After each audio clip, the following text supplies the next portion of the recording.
Fala, meus amores e minhas amoras.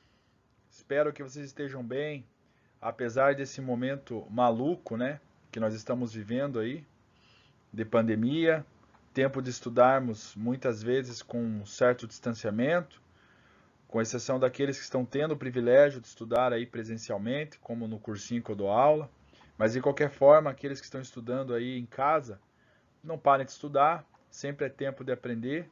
Inclusive tem um vídeo onde eu explico isso, que tem por título Lições de C.S. Lewis para a Pandemia. Quem puder assistir esse vídeo, assista lá que vocês vão entender o que eu estou falando.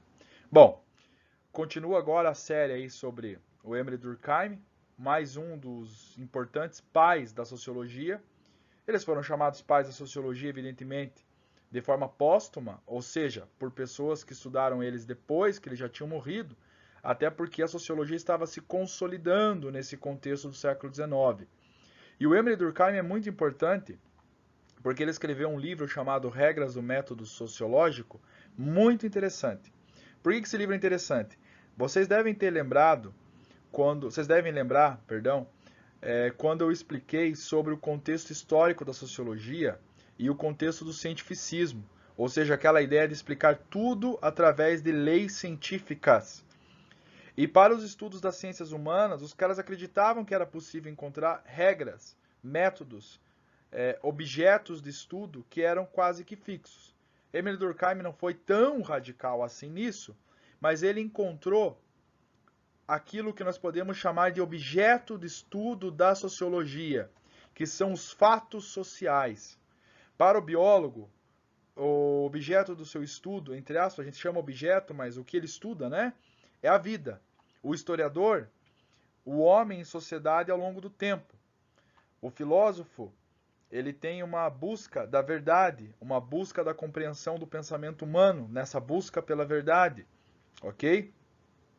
O matemático estuda os números, né? E assim por diante. Então, cada cientista, cada pesquisador tem o seu objeto de estudo. E para Durkheim, portanto, o objeto de estudo daquele que estuda a sociedade, no caso, sociólogo, são os fatos sociais. Para Durkheim, tá? O que são os fatos sociais? Basicamente, pessoal, é tudo aquilo que pode ser estudado em termos de comportamento, em termos de hábito, em termos de ocorrências na sociedade. Por exemplo, casamento é um fato social, uma adoração religiosa, um culto religioso é um fato social. Portanto, a expressão religiosa é um fato social, ok? Uma forma de comunicar o que está ocorrendo no momento, por exemplo, uma ação da mídia, é um fato social, tá? Uma mudança na forma de trabalhar numa determinada sociedade, um fato social, certo?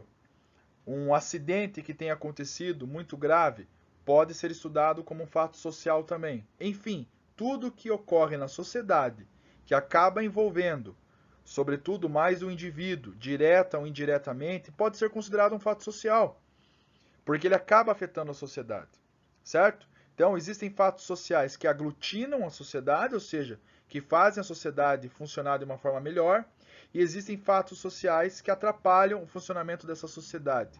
Durkheim trabalhou esses fatos sociais, estudou esses fatos sociais e disse que esse é o objeto de estudo para aquele que estuda a sociedade, tá? Então, culto, casamento, educação, a forma como se educa, hábitos, costumes, certo? Todas as coisas que o homem faz em sociedade podem ser consideradas fatos sociais. Então, esse é o objeto de estudo, ok? Daquele que estuda a sociedade, do sociólogo, o fato social. Esses fatos sociais, eles muitas vezes ocorrem, tá? Muitas vezes ocorrem baseado em valores, em tradições, em regras, em normas, em leis, como o casamento. É algo que passa de geração para geração. A forma como uma sociedade casa, por exemplo, porque numa sociedade é aceita a monogamia apenas e não a poligamia, o casamento entre um homem, por exemplo, com duas mulheres, ou vice-versa, que seja, mas de qualquer forma, um casamento com mais de um parceiro, né? Então seria a poligamia. Por que na outra isso é visto com ressalvas, certo? Porque existem valores, existem princípios, existem tradições ali.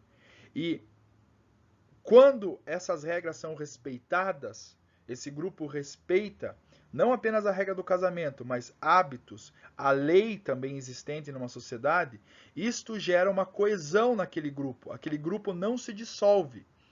Eu estou falando dentro de um grupo específico. Se todos respeitarem a forma como deve ocorrer aquele casamento, a forma como aquela forma, meu Deus do céu, a forma como se alimenta, a forma como se veste, a forma como se trabalha e assim por diante, se aquilo for respeitado, com raras exceções, é possível manter uma coesão, ou seja, uma liga, certo? O funcionamento dessa sociedade. É óbvio que ocorrem mudanças ao longo do tempo, mas essas mudanças não podem ser bruscas, certo? Então a coesão sempre deve existir, e ela existe, de certa forma, nas sociedades. Agora, por que ela existe? Certo? O que determina esses fatos sociais serem desta forma e não serem de outra forma? Isso o sociólogo estuda, ok? Então coesão é essa liga, é essa cola que faz com que um grupo funcione, respeite aqueles costumes, respeite aqueles hábitos. E muitas vezes um grupo para com outro grupo também exerce a coesão social. Por exemplo, o próprio medo de um grupo não dominar outro grupo, exterminar outro grupo, e o medo de ser dominado por outro grupo, muitas vezes faz com que eles gerem acordos, leis, certo? De agressão, de não agressão, certo? Medidas que devem ser tomadas, por exemplo, políticas entre uma nação e outra, entre um grupo religioso e o outro, para que eles possam conviver de forma pacífica ou com menos conflitos possíveis, certo? Essas leis, essas regras, né, tradicionais ou jurídicas que sejam, elas acabam contribuindo para que esses grupos sejam coesos, ou melhor dizendo, para que esses grupos colaborem para a coesão social, para que não hajam conflitos, guerras civis, intrigas e coisas do tipo. Então a coesão ela é importante nesse aspecto. Então veja que ela pode ser exercida pela lei, certo? Uma lei marcial, uma lei civil, criminal, coisa do tipo, ou, certo? Pela tradição. Tudo bem? Muito bem. Outros dois conceitos importantíssimos que podem cair em se tratando de Emily Durkheim. Galera, eu peço perdão se vocês estiverem ouvindo uns gritos aí, mas é que as vizinhas aqui estão muito doidas, estão muito loucas. Elas ficam cantando, brigando e daqui a pouco estão cantando de novo, muito louca. Apartamento, você sabe como é que é. Bom, voltando aqui. Solidariedade mecânica. Solidariedade mecânica. O que seria isso, professor? A solidariedade entre os caras que trabalham na oficina, tá ligado? Pô, se ligue. É óbvio que não. O que seria a solidariedade mecânica, galera? É o seguinte. É algo que acontece automaticamente, certo? Não são necessárias muitas leis, não é necessário nem lei escrita muitas vezes, uma lei criminal, civil para que isso aconteça, para que essa sociedade mantenha coesão. Aonde se percebe essa solidariedade mecânica? Em grupos pequenos e bem tradicionais muitas vezes. Exemplo, uma comunidade indígena ou uma comunidade Amish, lá no interior dos Estados Unidos. Vamos falar de uma comunidade indígena. Um grupo pequeno ali de 1.000 indivíduos, 500 indivíduos. Dependendo do grupo, ainda essa tradição é mantida. Por exemplo, homens caçam, certo? Caçam, constroem, enfim, protegem ali a aldeia. Mulheres praticam uma pequena plantação, trabalham com artesanato, cuidam das crianças, certo? Não sai para caçar, ok? Então nós temos um trabalho, a divisão social do trabalho, ela é dividida pelo sexo.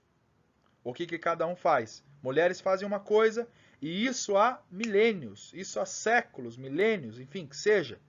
Os homens fazem outra coisa, há séculos, há milênios.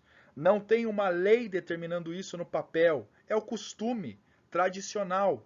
Como esse grupo tem pouco contato, por exemplo, com os homens urbanos, esses homens dessas aldeias, desses grupos, eles não são afetados, muito influenciados para mudar isso. Porque são grupos pequenos também, a vida deles funciona tranquilamente desta forma. Mas não é só divisão sexual. Pode ser também o costume de dividir por idade.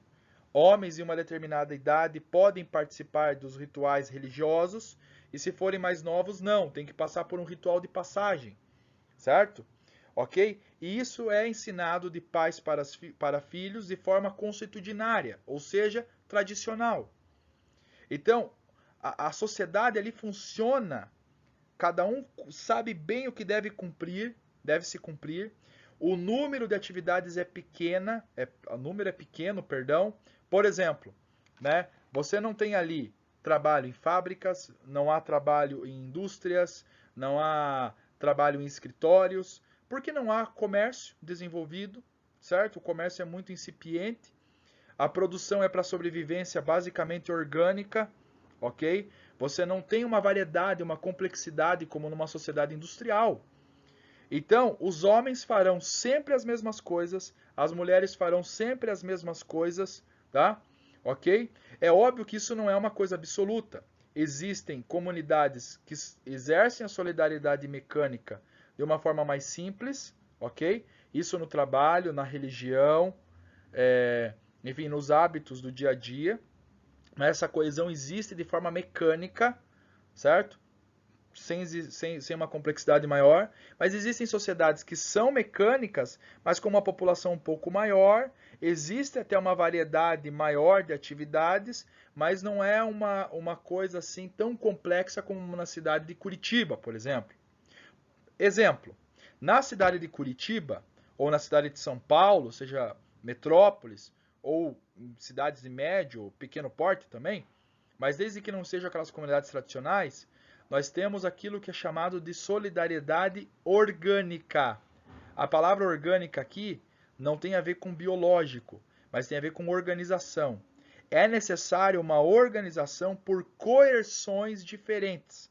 Coesão é uma coisa, a liga numa sociedade como Curitiba, São Paulo, né, numa coisa mais complexa, ela se dá por outras formas, diferente da solidariedade mecânica. Por exemplo, um exemplo simples. Primeiro, nós temos um Código Civil, nós temos uma lei que determina coisas para homens, coisas para as mulheres. Da mesma forma, existe, evidentemente, legislação específica para homens, para as mulheres, mas, enfim, no geral, todos estão submetidos à mesma regra. Não é uma regra, muitas vezes, tradicional. Ela é muito volátil, ela muda muito mais constantemente. Uma outra coisa importante, por exemplo, eu sou homem e sou professor. Uma mulher pode ser professora tranquilamente, certo? A tradição não impede mais isso, ok? Não há um tabu em uma mulher ser professora. Existem tabus ainda? Pode existir, eu não vou debater isso. A atenção aqui não é gerar polêmica. Existem trabalhos onde as mulheres ainda têm mais dificuldades de ingressar, né? Atividades que elas têm dificuldade de ingressar? Existe, sim, existe. Mas, no geral, não é a divisão sexual que determina. No geral, não é a divisão sexual mais. Porque a sociedade é complexa. O número de atividades para se exercer é infinitamente maior. Tanto entre os homens, quanto entre as mulheres. E fora as muitas atividades mistas que existem, onde homens e mulheres podem exercer tranquilamente. Né? Vocês estão entendendo? Espero que vocês estejam entendendo o que eu estou falando. Não é tão simples assim entender Durkheim, mas eu creio que eu estou conseguindo. Se não conseguir, lamento. Eu estou tentando. Que se lasque, não tem muito o que fazer. Mas veja só.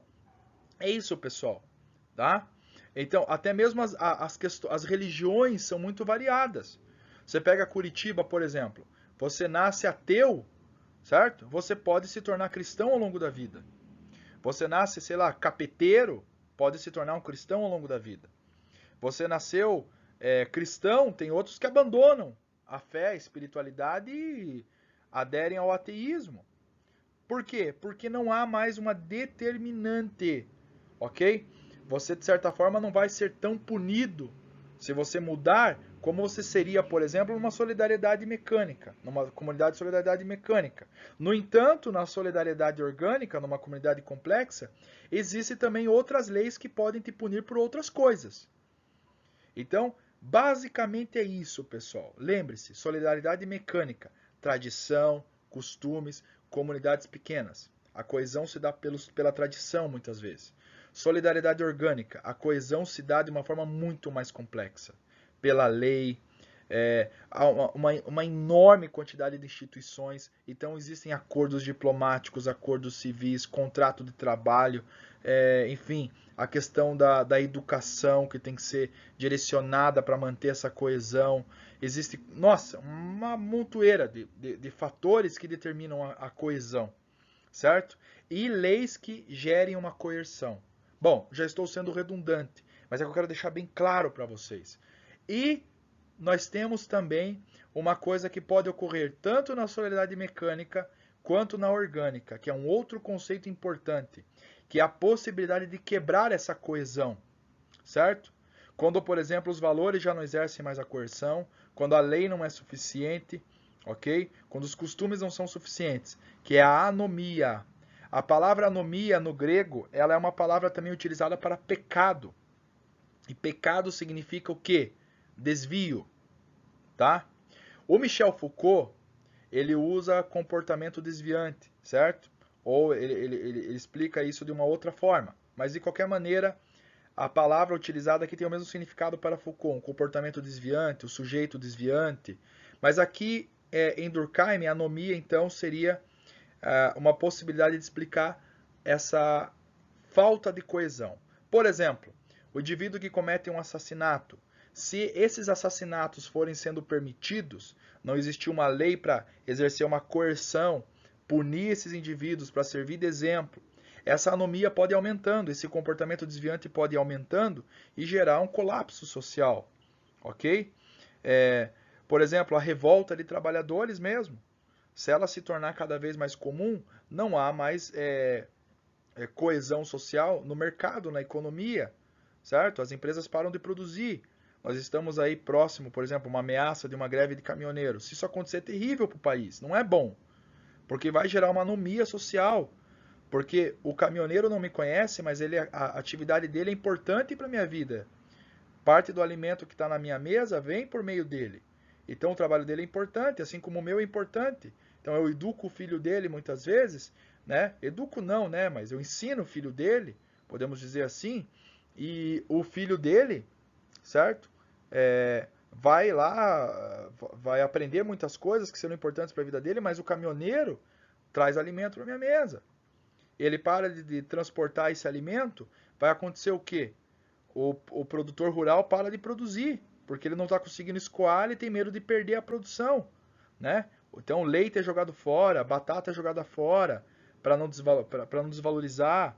Então são coisas que podem acontecer, certo? Então eu gostaria que vocês entendessem isso. A anomia é uma coisa muito complexa, que não é tão simples de entender. Mas, em geral, são esses comportamentos desviantes que acabam atrapalhando o funcionamento da sociedade. Desde um comportamento individual que afeta, direta ou indiretamente, pessoas próximas a mim. Por exemplo, no meu grupo religioso pode acontecer uma anomia. É interessante que a palavra pecado vem daí, né? Ela bate bem com religião também, de certa forma. Porque um grupo pode deixar de existir se a anomia não for estancada, né? Ok? Então, basicamente é isso: assassinato, crime, revoltas, rebeliões, ok? Também desemprego, várias coisas podem adentrar como anomia. O Durkheim, por exemplo, estudou suicídio. Várias formas de suicídio ele estudou, que também podem ser anômicas, podem gerar problemas sociais, ok? Muito bem. Então, basicamente, são esses conceitos importantes de Emile Durkheim. Se eu fui redundante, peço perdão, pessoal. É o meu jeito de falar, eu gosto de me aprofundar nisso. Até minha mulher às vezes fala, pô, para de falar, homem, você fala demais a mesma coisa. Mas é que é o meu método de estudo. Enfim, bom, como não posso deixar de passar, igual eu falo, além de passar um conteúdo para vocês, eu quero passar uma mensagem espiritual. Porque o momento que nós estamos passando, creio que nós não podemos deixar de ter a oportunidade de aprender alguma coisa com ele, né? De refletir sobre a nossa vida, sobre a nossa existência, sobre a nossa espiritualidade também. Tem pessoas falando assim, tomara que passe logo. Cara, a gente vai ter que passar, sendo logo ou não. O que a gente está aprendendo com esse momento, acho que é o mais importante. Bom, eu gostaria de trazer mais um ensinamento também, não é nada moralista, tal, mas uma reflexão que para mim é muito importante. Romanos 5:20 diz assim: veio, porém, a lei para que a ofensa abundasse, mas onde o pecado abundou, superabundou a graça. Olha que interessante. A lei é a lei do Antigo Testamento que o apóstolo Paulo está falando aqui. E aquela lei, ela era impossível de ser cumprida. Durkheim não falou da lei como forma também de exercer coerção para a manutenção da coesão? Sim. Só que é impossível ser perfeito. Certo? E a lei de Deus é impossível de ser cumprida, porque nós somos pecadores. O apóstolo Paulo diz que todos nós pecamos. No entanto, olha que interessante. Como nós poderemos ser absolvidos então? Como pode haver coesão entre o homem e Deus? Como é possível um homem ser salvo diante de um Deus que é santo? Aonde superabundou o pecado, também superabundou a graça. O que é essa graça? Graça é um favor imerecido. Um favor imerecido. Nós não merecemos a salvação. Por mais que nós tentemos ser bons, nós não vamos conseguir ser perfeitos. Nós vamos ofender a Deus em algum momento na nossa vida. Mas Deus amou o mundo de tal maneira e mandou Jesus Cristo morrer no nosso lugar, para que o sangue de um homem puro, perfeito, que deveria ser derramado, que deveria ser o meu, mas como eu não sou perfeito, é impossível de expiar esse pecado, o sangue de Cristo foi vertido na cruz. O próprio Deus foi humilhado na cruz pelos meus pecados. Então, cada vez que eu peco, eu tenho que lembrar da cruz e pensar assim: Cristo morreu por mim. Se eu estou pecando, eu estou ofendendo Ele, mas eu já sou salvo porque Ele morreu por mim e eu creio nisso. E daí eu deixo de pecar por gratidão, por reverência, por amor ao que Ele fez por mim. Não é mais por medo de ser condenado. Eu vou para o inferno, então não vou pecar. Não existe isso para quem crê em Jesus. Quem crê em Jesus já é salvo. Ele deixa de pecar, ou ele peca menos, pelo menos, porque ele crê que ele já foi salvo. Ele crê que ele já é absolvido, então esse pecado pode ofender muito a esse Deus.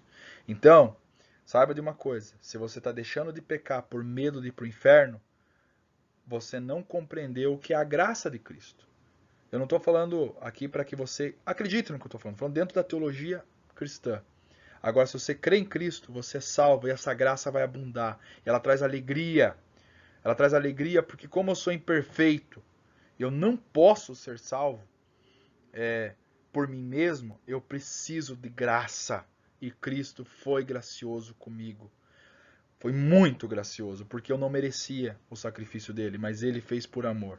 E ele fez por vocês também. Se eu posso ser salvo, qualquer ser humano pode ser. Amém? Então essa é uma mensagem que eu quero deixar para vocês. Não quero me estender muito mais. Boa sorte para todo mundo aí. Eu vou fazer mais alguns vídeos dos pais de sociologia. Vou fazer do Carlos Marx, né, que é o Karl Marx. O Max Weber também. Eu vou fechar esses pais de sociologia e vou tentar trabalhar mais alguns conceitos que são estudados nesses livros aí, né? Sociologia em Movimento e Tempos Modernos, Tempos de Sociologia. Fiquem na paz. Abraço para todo mundo aí, galera.